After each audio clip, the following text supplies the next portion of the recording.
going on, everybody? This is Johnathan Blake, drummer from Philadelphia, Pennsylvania originally. Today I'm going to break down what is swing. First and foremost, it's a feel. It's the main ingredient. It's more than the icing on the cake. It's what gives the motion of the music that we call jazz. We all have different feelings of how it should feel. It's really up to the rhythm section to make the swing feel and to make it feel good. A lot of it has to deal with first the bass and the drums.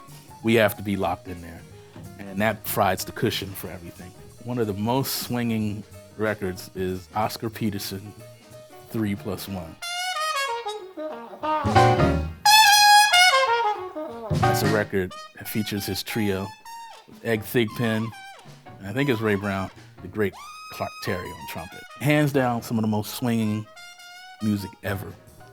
Clark Terry, he had this alias called Mumbles, and basically he would just kind of like mumble something, but it was so swinging. You know, he's not really saying any words, but it's just so swinging that it just keeps me going back to it. And then, of course, you have the great rhythm section of Wynton Kelly and Paul Chambers and Jimmy Cobb. There's two records in particular that really showcase them, and they're both with the great Joe Henderson. I think it's just called Four, and the other one's called Straight No Chaser.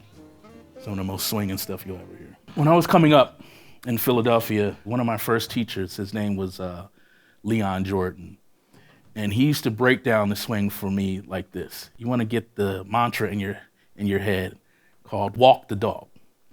Walk the dog. So just keep saying that mantra over and over and over. Walk the dog, walk the dog, walk the dog, walk the dog.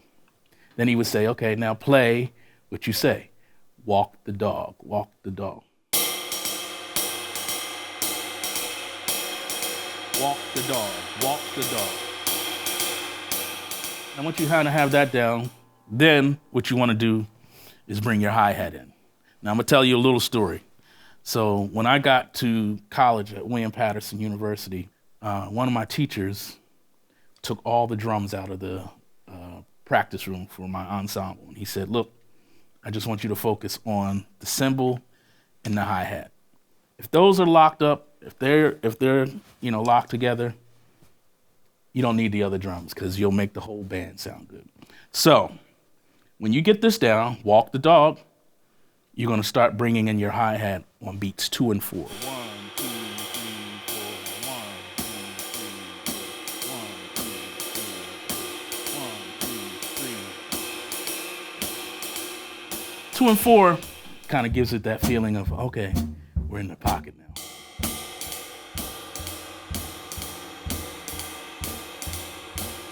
So once that's all together, it just makes you bop. It makes people dance. The one thing to remember with the bass drum is that you don't want to play it loud. It should be felt and not necessarily heard. And so what we call that is feathering the bass drum. 2, 3, 4.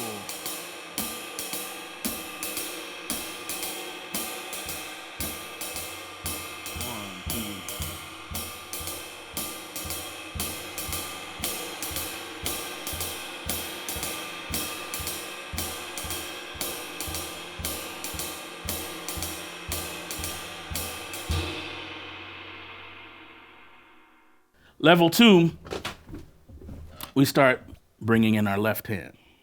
And this is what we call comping. Comping is similar to what a pianist does when he's playing chords on the piano.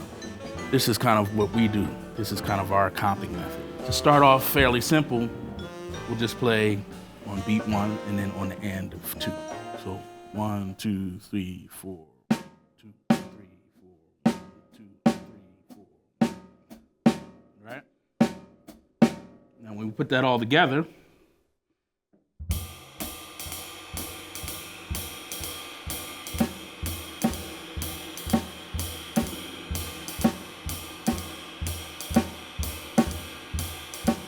so you kind of have like what they call a Charleston groove, like a 2-step. When we talk about comping, we're talking about a conversation, right? We're talking about, okay, you hear somebody speak, you respond. With the drums, you have many different drums that you can incorporate in your conversation. So sometimes when I want to get away from just playing bass drum and all fours, I start conversating with the snare and the bass drum. And that would kind of sound something like this.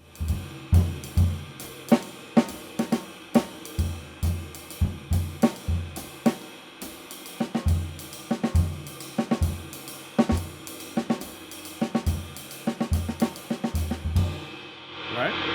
Then you can also incorporate the rest of the drums.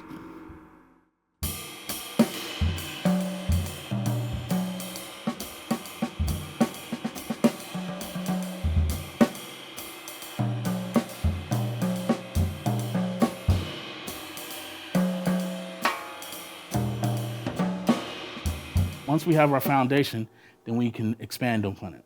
And so one of the things that I start doing is mixing up the cymbal beat, not necessarily sticking to this. Sometimes I might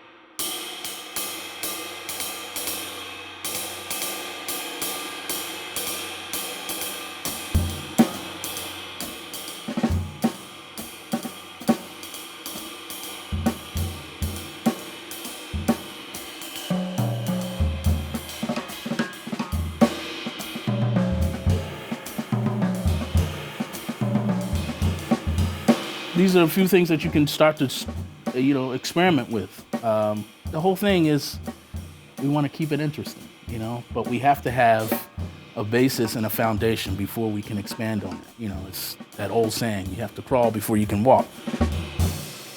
To get even more advanced, we start talking about different tempos. You want to be as relaxed as possible, It's so hard, a lot of times when things start pushing and getting faster, you want to just the energy is there, you want to just, I gotta go. But the key is to be able to relax. We'll start with the walk the dog, and then I'll slightly, start to open it up. So we're starting here. Start to speed it up.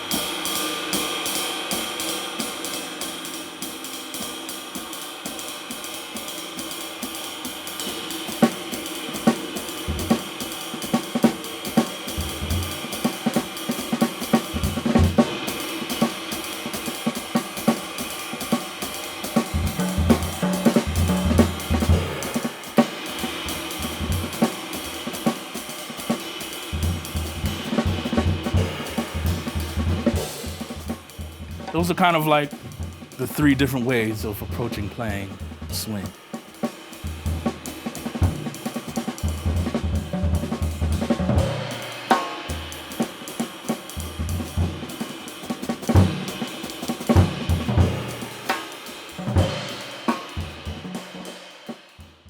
Hey everyone, Terrence Blanchard here. Thanks for watching this video. If you dug it, be sure to give it a like or leave a comment. And don't forget to subscribe to our YouTube channel. We've got lots more videos coming out soon. Last note, if you want to watch some amazing concerts filmed at our venue, head over to our website and check out SFJAZZ at home. Thanks for your support and stay tuned.